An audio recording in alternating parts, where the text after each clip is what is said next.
Good morning, everyone. Welcome, whether you are here or outside of the chapel watching online, and to any newcomers, welcome to you as well. Thanks to Maureen and her crew for the music today, and Richard and Garth and Clive back with the technical stuff. And of course, we have the privilege of having Dane speaking to us again today. Welcome, Dane, and thanks for coming. Okay, children. Around the time of Jesus, did you know who was actually in charge in Israel? Were the Hebrews? No, it was those Romans, the Roman soldiers who were occupying the city, and they were very harsh. And so the Hebrews didn't like them at all. For one thing, the Romans were also taxing them, so they had to pay huge amounts of tax to the Romans. So here I have a picture of the kind of armor that the Romans used to wear and what they would look like when you were facing them in battle. Quite vicious looking, hey? So the Hebrews were hoping that someday, according to the scriptures, there was going to be a Messiah, a rescuer, who was going to come and rescue them from this Roman oppression. So, of course, when you're facing that, I'm sure they were hoping that the person who would come as the Messiah would be someone like this, riding on his trusty steed with a whole lot of other soldiers to come and chase the Romans out. But God doesn't work the way we do. The Bible tells us his ways are not our ways. And so how did this rescuer come? How did he ride into Jerusalem? Was he on a big, fancy horse with lots of armor? How did he come? On a donkey. Okay, does he look like a warrior to you? No. Jesus came with a completely different message. And his message was one of love and forgiveness. And we're going to do a demonstration of this because on the night that he was betrayed by one of his friends to the soldiers who came to arrest him, now we're going to do a demonstration. Miracle is going to come and be my soldier. Okay, Miracle, you can put your left arm through there. Right. Okay, and here's your sword. Now you have to pretend to be a soldier who's coming to rescue, to arrest Jesus. Okay. And I'm going to pretend to be Peter, who's one of his disciples. And you have to pretend that this is Peter's sword, because I didn't have another one of those. Okay, so Peter was very cross when these soldiers came to arrest him. So what did he do with his sword? Did he chase him away? Did he stab him in the stomach? What did he do? What did he do? No, he didn't gaza him. No. He cut off his ear. Yeah. And you would think Jesus would say, yay, go for it, boys. Let's get rid of these people. Instead, what did Jesus do? Yeah. He touched the ear, and it was made whole again. And so, Jesus, he could have called on a whole army of angels to come and chase the Romans away and to rescue him. But he didn't, and he allowed them to arrest him and take him to a place of trial where they mocked him, ripped off his clothing, they beat him, and then they finally crucified him. For us and for those very people who actually did those awful things to him. So we have a lot to learn from the way Jesus works, because nobody expected that. Thank you, Miracle. Right. You may go off to Children's Chapel, but I need 3 people to help me with the offering, please. Who's going to come and help with the offering?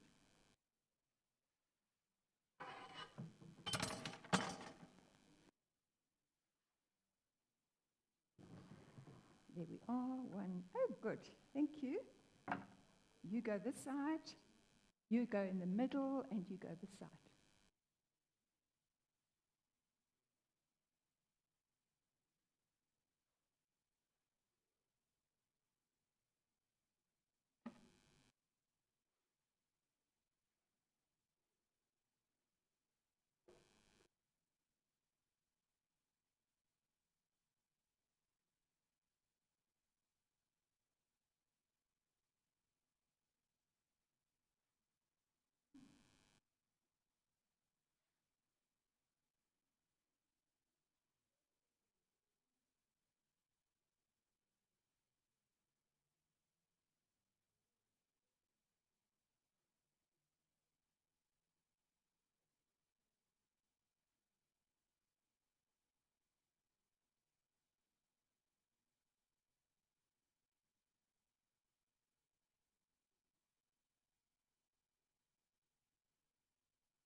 Shall we pray? Dear Father in heaven, remind us that everything we have is ultimately a gift from you. And help us in our giving to you and for the work of your kingdom in this place. Please help us today to be really present to you in this time of worship and hear what you have to say to us through Dane. Thank you that in your darkest hour, your answer to violence was love and compassion and forgiveness and not retaliation. We pray that in this current dog-eat-dog world, your children and the leaders of the country will become faithful to you and stop and think before concentrating on vengeance. In our chapel family, we are aware that there are many people with great issues of health, finance, emotion, and physical crises, and we lift them to you now. We pray especially for our dear Boise Laidley, who fell and cracked his femur on Friday and is now facing a hip replacement tomorrow. We pray that as he goes through the surgery, you will guide the hands of the medical staff. And we pray for his family and friends as they support him through this painful crisis.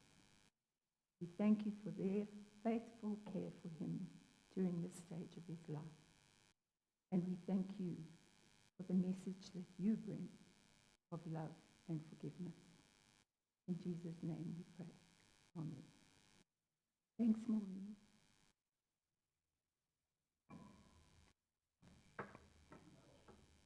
Oh, yes. Sorry, we have a notice. You can see the memory is shot.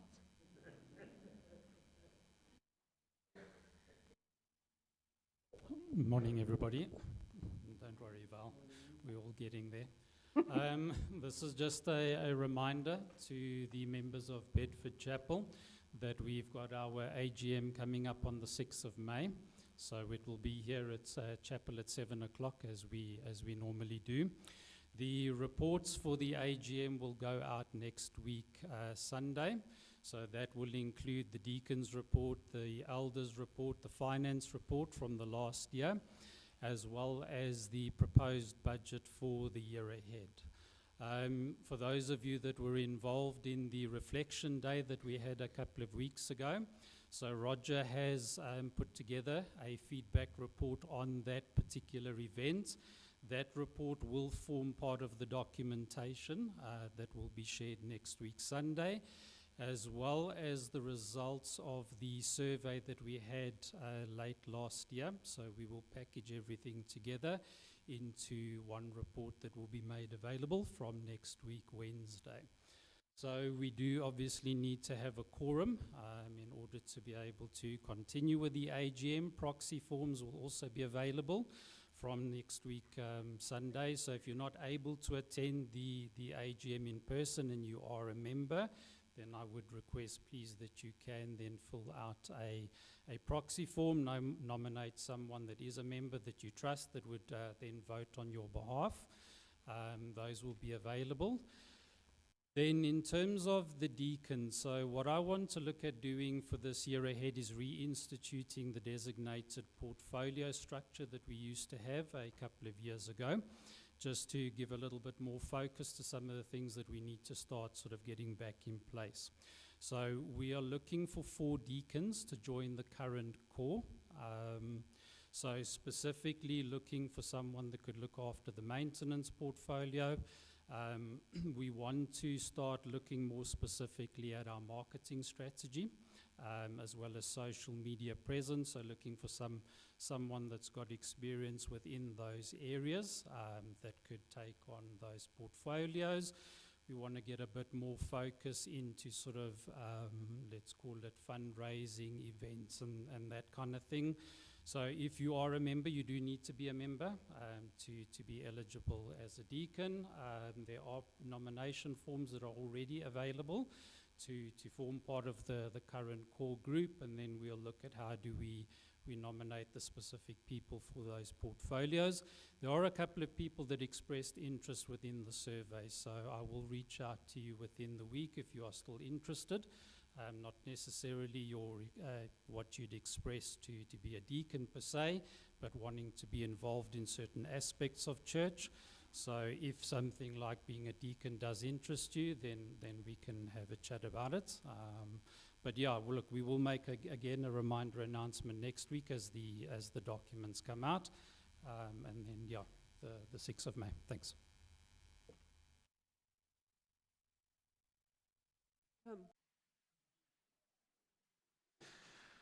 Well, whoa, that was loud. If you weren't awake, then you definitely are awake now. Sorry about that.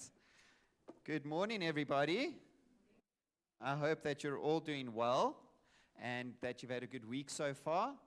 And I'm very happy to be back. I thought after the last time I was here, I wouldn't get invited back again because it was a bit of a tricky message. And for those of you that might have remembered, we were preaching on the church of Sardis from the book of Revelation, and the fact that, God doesn't want us to be, lukewarm. He wants us to really thrive, and he wants to see his church flourish. And so it was a bit of a challenging sermon, and I might have said a couple of things that might have offended you, and if I did, in some ways I am sorry, but in other ways, out of love, it's sometimes the Lord wants us to hear him, and the Bible is sometimes offensive, and the gospel is also sometimes offensive. But I really love the opportunity to come and share with you guys again today, because it's another challenging sermon. But today is challenging in a different way, because we're speaking about expectations, the weight and wonder of expectations. And I love that word. It's such a peculiar word, expectations. Now, just as a preamble to today's message, I remember before I went to seminary, I thought I was a know-it-all. Pastor Gavin knows me quite well, and he was part of my journey, very much so, part of my journey into going into seminary. And, I thought I knew so much about Scripture and so much about the Bible. And what would seminary really teach me, right? I've learned a lot about life, and I've got a lot of street knowledge and a lot of street cred. What could seminary really teach me? And I get to seminary, and one of the first lectures that we have with our biblical studies lecturer, Professor Piff Pereira, he says to us, guys, I want you to recite the gospel. And I'm like, okay. What is the gospel? And here I am, first year seminary students at college, and not even fully understanding what the gospel is, and realizing that actually I know so little. Anyway, 4 years goes by, and I think one thing that seminary really teaches you is how little you know about the Bible, and how often you need to be reading the Bible, and how much you could know from the Bible. But the other thing that I learned about seminary was that at seminary, you're learning about the ideals, what the ideal church looks like, what the ideal Christian life looks like, what the ideal Christian person is like. But you don't always learn about the mess that happens behind the scenes. And sometimes church can be a little bit messy at times. And so in today's message, we're going to be learning about what does God expect from us? And I'm really just scratching the surface on this topic. And what should we expect from the church as congregation members? And how can grace meet us in between all of this? And so, just again, looking at that word expectations, has anybody ever ordered something from Temu before? Put up your hands. Temu, it's like the Chinese version of Takealot. You hope for the best and you pray really hard. I think Temu's also helped us pray a little bit more, right? And so you place your order on Temu. It looks great. It looks fantastic. And you're so confident that you're going to get this awesome product, right? And so, funny enough, the older generation orders so much more on Temu than we do. It's quite amazing. I've just noticed that. Well, we placed our first order on Temu. And this was probably about a year and a half, 2 years ago. My wife is a trauma counselor by profession, and so we used to have a little office space that she was using, and she wanted a round carpet for her office. And we looked at this beautiful carpet on Temu, and we're like, this is going to be the carpet for your office. This is the one thing we need to make your office look really cool. And so we placed this order on Temu, and this is what we got. Our expectation was much higher and much bigger, and we've giggled. We've kept this carpet. It's got a lot of sentimental value. But that's the truth about life, right? Is sometimes our expectations and reality, there's a stark difference between the two. And we learned that very early on in our Temu journey. I'd like us to look at what God is saying about expectations today. And before we do that, I'd like to just pray. Heavenly Father, we come before you, Lord, and I thank you so much that we get together here today. That you've given us another day that we can live and breathe and serve you and be with one another, Lord Jesus Christ. I thank you so much for Bedford Chapel, this beautiful space that you've given not only the children, but all of us to fellowship in and to engage in and to learn more about you, Lord Jesus Christ. And I just pray for your hand of blessing over this place. Father God, as we dig into your word today and as we look at this idea and the reality of expectations, I pray that you'd give us much wisdom. Lord Jesus, I pray that the words of my mouth and the meditation of my heart will be pleasing to you, O God.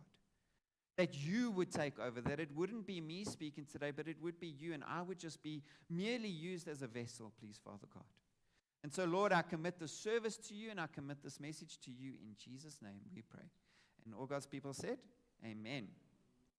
So I've noticed at the back of your chairs, you've actually got Bibles, and it's really cool that churches are still doing that, and it's really cool that Bedford Chapel does that. So if you don't have your own Bible, please grab a Bible, because we will be reading our Bibles today.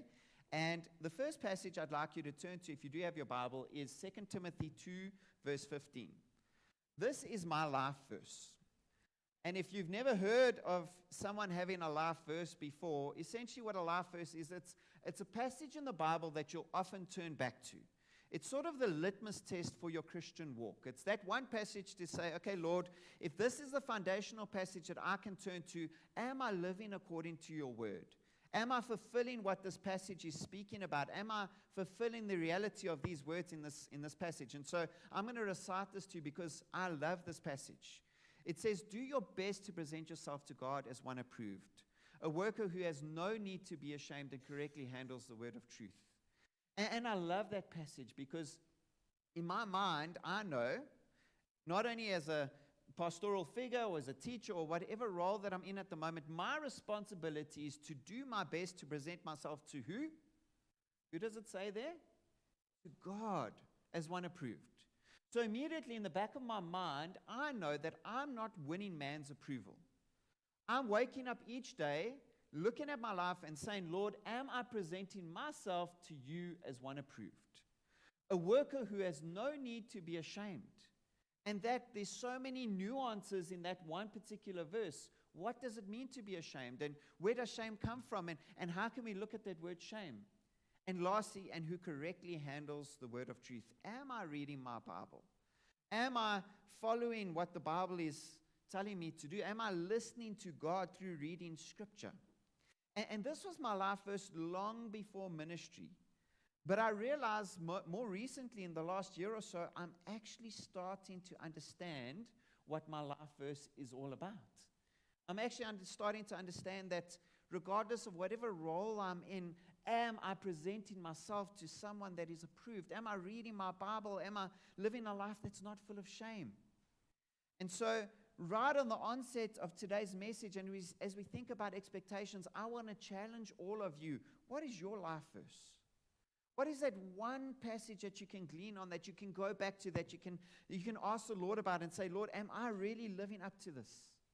What is your life verse? You see, we all have expectations and our own expectations of ourselves. But the reality is we're also guided and influenced by other people's expectations. We live our lives wondering, what does somebody else think about this? Or how does somebody else see this? Or where do I get my affirmation from? And in the world we live in today, we live in an instant society where we can get instant gratification or instant knowledge or instant information. We live our lives filled with, hey, I'm going to post this picture on Instagram, or I'm going to post this on my WhatsApp status or on Facebook, and I hope I'm going to get a few likes. I hope I'm going to be seen by people. And we've got this expectation that's a little bit unrealistic. We think people are loving us and really enjoying what we're doing, but they don't really care. They're just pushing a button on the screen, right? And so, what are your realistic and unrealistic expectations of ourselves? Think about that just for a second. In your own life, what are your own expectations? What do you believe other people's expectations are? What's an unrealistic expectation in your life? What is a realistic expectation? And that's really important as well. And then, what do you think God's expectation is of you? And I don't want you to answer me. That is an answer that you need in your own heart. What does God expect of you? As you wake up in the morning each day, do you ask yourself, Lord, I'm here today. What is your expectation of me? What is God's expectation? And so, leaning into the fact that we get to come and fellowship and be together at church on a Sunday, hopefully, part of the purpose of the church is to help you understand what God's expectation for your life is. And part of the reason that you come on a Sunday is not just so that you can hear God's word and tick a box and go out and feel great, but it's so that you can be challenged to read your Bible more and to understand what God is requiring of you as an individual and you as a congregation. I remember being a pastoral figure in Botswana, I had the most random expectations of people. I distinctly remember the one day, Auntie Annie, she phoned me. And I had this call, hello Auntie Annie, how are you doing? I hope you're well. And she says, I'm well, but I'm very angry with you. And I said, why, Auntie Annie? Well, you forgot the anniversary of my husband's 90th year after leaving the army. And I'm like, I don't think it was 90. It was somewhere around there, right? But I'm like, okay, Auntie Annie, thank you for letting me know, but how would I have known that? How would I have known it was his 80th or 90th anniversary of leaving the army? Nobody ever told me this. The other funny expectation I had from somebody, pastoral ministries and an interesting dynamic, a lady donated so much food to us. She had a farm, and she had a bunch of cattle on the farm, and they had shot this cattle and slaughtered it, and she came to our house with literally like one of those mini H1 buses, and she gave us enough food, and she bought us a deep freeze to keep our, I wish life was still like that. That would be awesome, right? But she bought us this beautiful deep freeze, and we could put all this meat in, and I'm like, her name was Oma Wenzel, all these elderly, lovely ladies that we loved. And I'm like, Oma Wenzel, what do I do with all this meat? She's like, no, we need to bless you. We believe the Lord has told us that we have to bless you and your family. Now, it was just my wife and I. We didn't have children yet. So we've got all this meat. My first instinct as a pastor is like, I can't wait to bless people. I'd already started writing names on the meat that I was going to go give to people. And over the next week, we went to people's houses, and we took them some meat and some chicken and whatever. Omar Wenzel didn't speak to me for about 6 months because I donated her meat. And, these are some unrealistic expectations that you live with as a pastor. You're like, but I've got a responsibility to the congregation. And see, the reality is it's hard to understand what people's expectation is. And we can probably go to the next slide. Thanks, Richard. You see, sometimes the church expects a pastor to be available 24/7, to preach like Spurgeon, to lead like Moses, and listen like a therapist. And sometimes the pastor expects the church to always follow, to always agree, to always show up. And when these expectations collide, disappointment grows. Now, I know that you guys are in quite an amazing season, and I want to affirm that. I know that you're mourning the loss of your previous pastor, but you're also in a season where you're asking yourself this question: what does this mean for Bedford Chapel? Where are we going to go from here? Who is God going to bring to the church? And so part of today's message, I guess, is twofold, because I know there's people listening at home. I know there's people from different churches as well. Part of today's message is understanding, what does the church expect of me as a congregation member? And what is realistic of me to expect of that pastor? And that's going to be pastoring me, or maybe is already pastoring me, or that may come into pastor us. What is a realistic expectation of them? And then to bring it together, like, what is God's expectation of us? And how does that beautifully align? How can we make that align beautifully? Another part of my seminary journey is, as I said right in the beginning, is you don't quite know what to expect in ministry. It is messy. Ministry is really messy because we are in a place full of sinners. Every single one of us, me standing here and you guys sitting down, we're all sinners, right? And because we're all sinners, it's messy. Life is messy and life is hard. And I think we come into church expecting that church will be an angel factory and everyone's got your best interest at heart. It's not the case. It's hard and it's difficult and it's challenging. And so I wish that I had heard a sermon where somebody had said to me, as a pastor, this is what we expect of you. And if the Lord ever calls me back into full-time ministry, one of the very first things that I will do is I will stand up front and I will say, okay, church, what is your expectation of me? So that I can fully understand that if the church is expecting this of me and I've got an expectation of them and our expectation aligns where God wants us to go, then amen. Because if we're not speaking about expectations, then are we really doing the right thing? And I think with your AGM coming up, that might be a wonderful discussion to have. What is your expectation of your future pastor? If you're sitting here today and you're already at a church, think about that in your own mind. What is my expectation of my pastor? And is that being met? Is there a gap that I'm missing? What are those expectations? It's quite introspective. But I know that if our expectations align where God wants us to go, then it's beautiful. I'm going to show you a picture now. Has anybody ever seen this movie before? Nobody. Okay, a couple of you have. I think, I might get the name wrong. It's either Hear No Evil or See No Evil, or See No Evil, Hear No Evil. So the guy on the left-hand, I guess your left-hand side, he's blind. And the guy on the right-hand side is deaf. And these two become friends.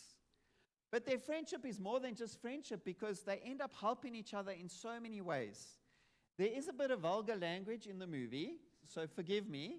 I'm not going to play anything from the movie here today, but I would encourage you to watch it. It is absolutely hilarious. But it's amazing to see how God has brought these two together and how the one is guiding the other. The one can't hear and the other one can't see. And you can just imagine how hilarious the video is. We can go to the next slide. But the reason I wanted to show this picture is, so Richard Pryor, he's the blind guy. He can't see. He needs to rely on what he hears, and he's got quite good hearing.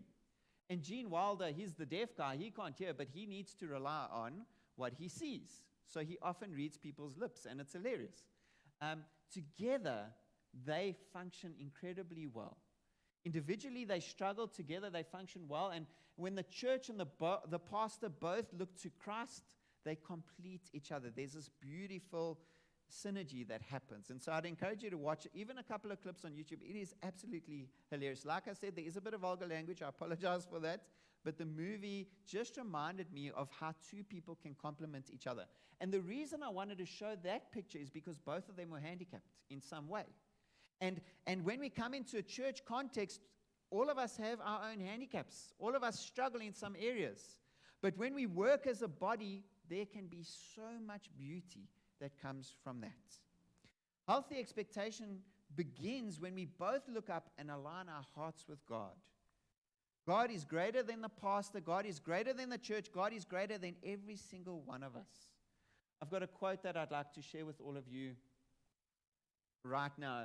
The church isn't a cruise ship for believers. It is a lifeboat for sinners. And so let's have a look at a couple of these expectations. We're going to open up our Bibles. And the first passage I've spoken about right in the beginning. Do your best to present yourself to God as one approved, a worker who has no need to be ashamed and correctly handles the word of truth. But if you'd like to open up to 1 Peter with me. 1 Peter chapter 5, verse 2 to 3. I'll give you a second. So as you think about your pastor, as you think about someone who's going to lead you closer to Christ, that's going to love you, that's going to visit you, that's going to care about you, that's going to know a little bit about you. And as I mentioned those words, are those your expectations of a pastor? What do you expect of a pastor? Don't answer me, but think about that. Like, what are your current realities and your current expectations of a pastor? And again, I'm really scratching the surface around this whole topic. There's so much we could probably dig into. But I love this one particular passage in 1 Peter. It says, 1 Peter chapter 5, verse 2, be shepherds of God's flock that is under your care. And I love that shepherdry imagery. A shepherd would literally lay down his life for his sheep. We know that in John chapter 10. We know that when we see shepherds, they look after and they care for their sheep. They lead them to good grass. They lead them to good pasture. They save them from wolves. We know who shepherds are. And so a big responsibility of pastoral ministry is to shepherd God's flock that is under their care. It goes on to say, watching over them, not because you must, but because you are willing, as God wants you to be. Not pursuing dishonest gain, but eager to serve. Not lording it over those entrusted to you, but being examples to the flock. And when the chief shepherd appears, you will receive the crown of glory that will never fade away. Pastoral ministry is such a calling. And as you read those couple of verses, all that it screams is servanthood, servanthood, servanthood. You're not doing it for dishonest gain. You're not doing it because it's a job. You're wanting to be an example to the flock. You're not lording it over people. And I've seen, especially in the contemporary church context, there's so many pastors that do it for the glory and the gain. That shouldn't be the heart of a pastor. Ministry is stewardship. Ministry is stewarding these gifts that God has given you well. Ministry is loving and caring for people. And I was thinking about it this morning, and we'll probably touch on it a bit later as well. When last did somebody bring you a nice warm meal and come and visit you when you were sick? Think about that for a moment, because that's quite important.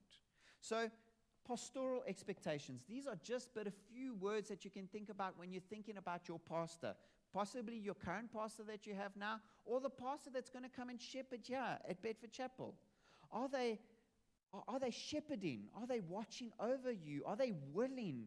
Are they not pursuing dishonest gain, but eager to serve? Are they doing it with a loving, caring, generous heart? It is such a calling. The pastor's approval, and I guess this is probably on one of the slides as well, is not from applause, it's from obedience.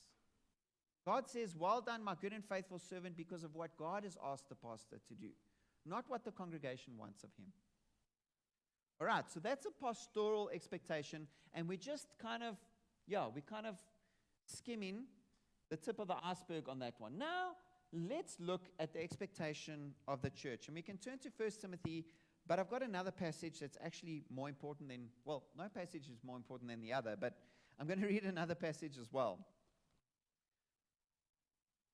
And I need to say this.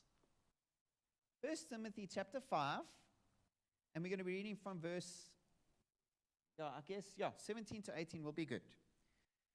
The elders who direct the affairs of the church well, I'm saying the word well there, are worthy of double honor, especially those whose work is preaching and teaching.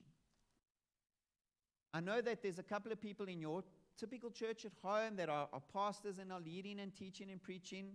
I know that there's a bunch of people that come and serve here at Bedford Chapel. But I think the reality behind, and many people would probably affirm me in this, when you are about to share a message, it's not as easy as prepping the message during the week. I will typically start on a Monday, and I'll wrestle with that message throughout the entire week before I come and share. But there's so often that you'll find some sort of spiritual attack come on your life. And the men and the women and those that are serving in the church are often under attack before they get to serve and teach and preach to you on a Sunday. And know full well that when you're listening to someone preach to you on a Sunday, they've probably had a heck of a week, and it's been really hard. And so I love how this passage says they are worthy of double honor, especially those whose work is preaching and teaching, because what goes on in the background is intense. And then it says in verse 18, Scripture says, do not muzzle an ox while it is treading out the grain. The worker deserves his wages. I'm not going to touch on finances, and I'm not going to speak on this a lot. But please, Bedford Chapel and whoever's listening and those that are in churches, pay your pastors well. It's so hard to live and serve your family well if you're not looked after. And that's the only thing I'm going to say about this particular passage. But then, I'd like you to turn to Acts chapter 2. What is a church expectation? What is an expectation of the church when you come together as a congregation, as a body of believers? What is an expectation that's realistic for the church? And I love this particular passage. Acts chapter 2, verse 42. It's not on the screen, sorry, to 47. This is a church expectation. They devoted themselves to the apostles' teaching, to fellowship, to the breaking of bread, to prayer. You guys do that already, right? You listen to teaching, you fellowship, you have communion together, you pray together. Everyone was filled with the awe at the many signs and wonders performed by the apostles. This was the early church. This is the context jump. All the believers were together and had everything in common. They sold property and possessions to give to anyone in need. Wow. Who would sell property and possessions for you now? Imagine how amazing that would be. And every day they continued to meet together in temple courts. They broke bread in their homes and ate together with glad and sincere hearts, praising God and enjoying the favor of all the people. And the Lord added to their number daily. The Lord added to their number daily because they were doing these things. They were praying together. They were breaking bread together. They were loving each other. They were selling each other's possessions to care for one another. This is a church expectation. Intentional invitation, intentional humility, and intentional conversation. This is an expectation of the church. So when you come to church, think about, are we doing these things as a congregation? And from what I've witnessed, I've seen a lot of this already happening, and it's beautiful. Because the church doesn't grow in isolation. The church grows when we love each other.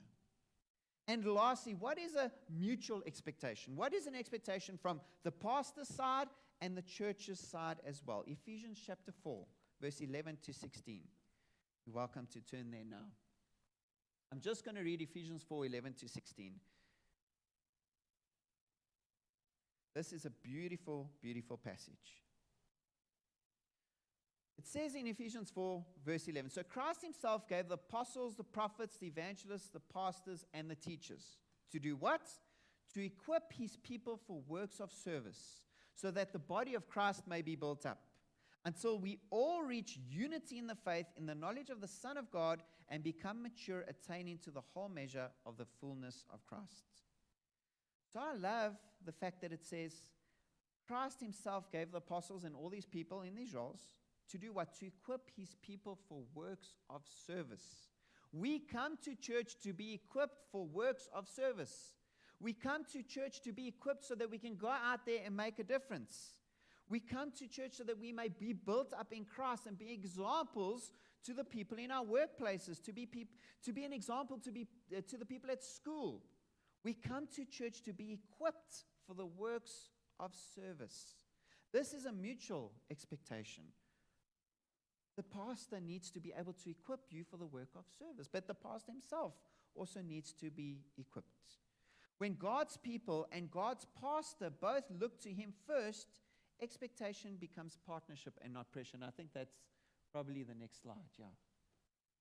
When God's people and God's pastor both look to him first, expectation becomes partnership and not pressure.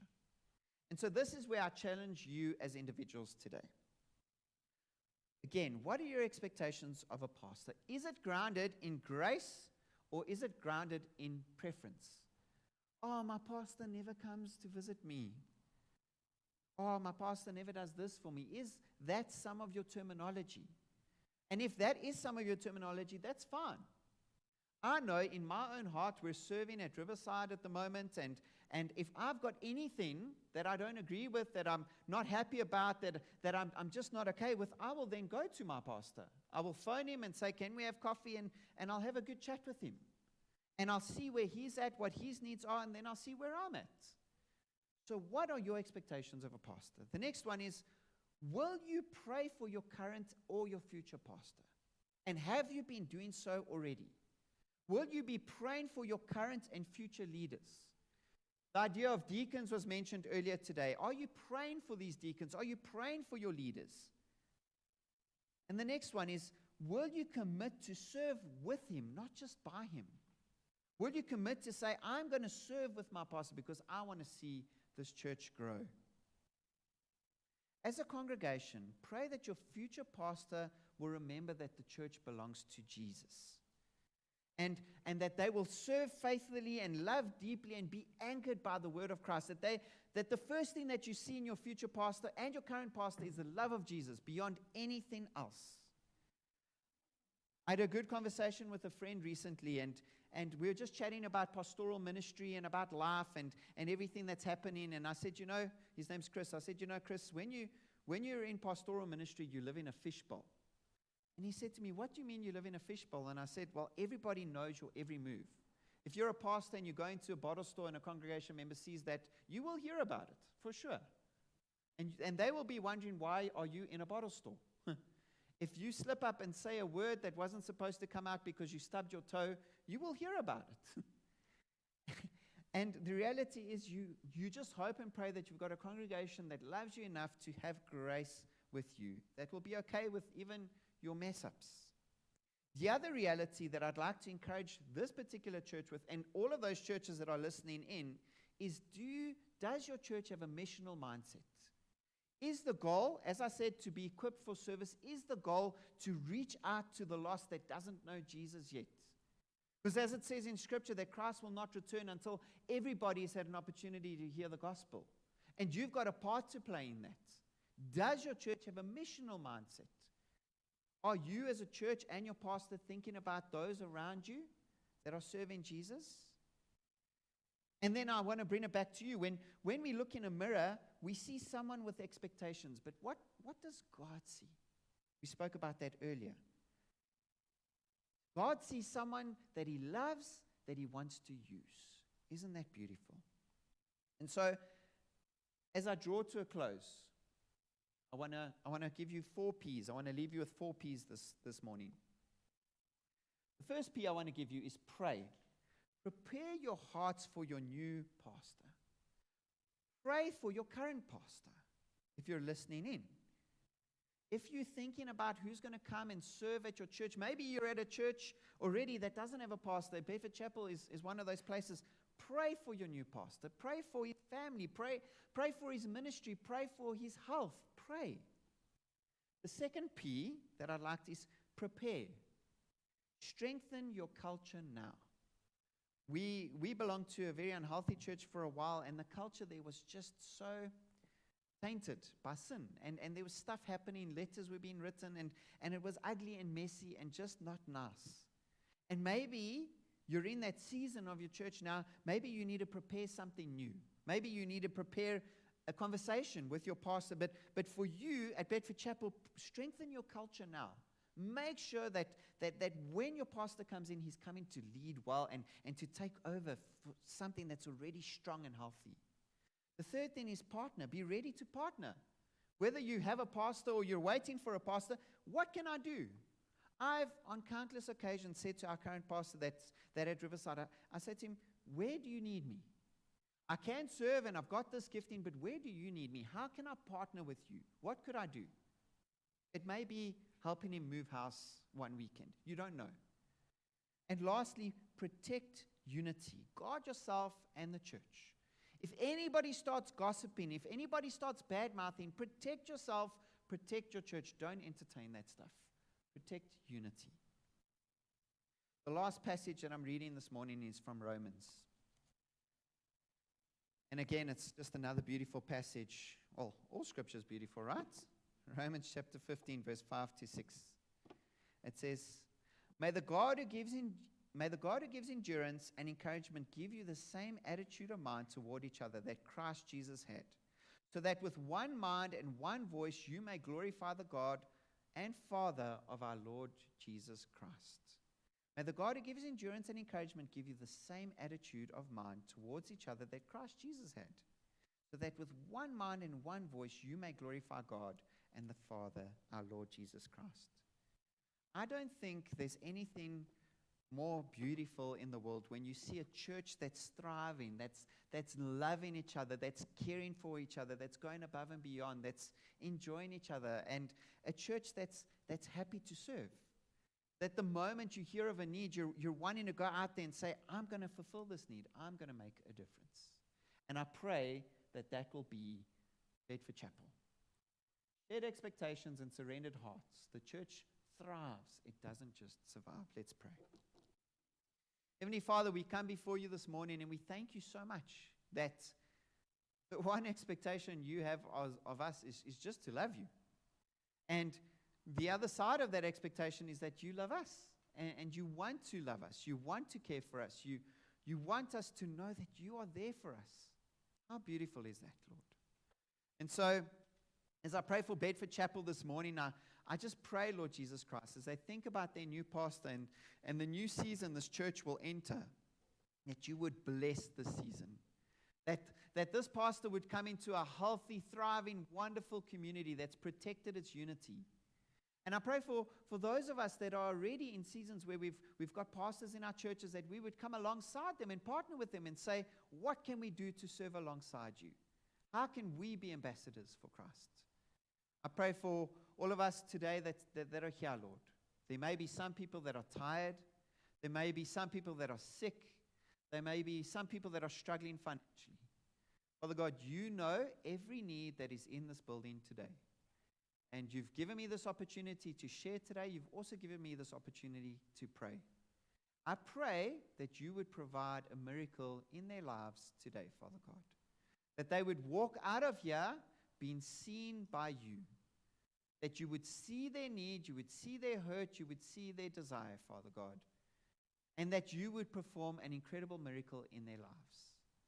And I pray that this expectation relationship that we have with one another and with you and with the church is met in ways that are healthy and that are good. And so, Lord, we commit this time and this church to you, Lord. In Jesus' name we pray. And all God's people said, Amen.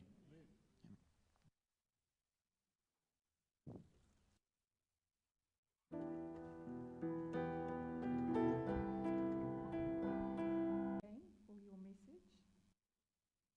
Shall we close in prayer? And after the final song, there will be tea and coffee at the back. Please join us.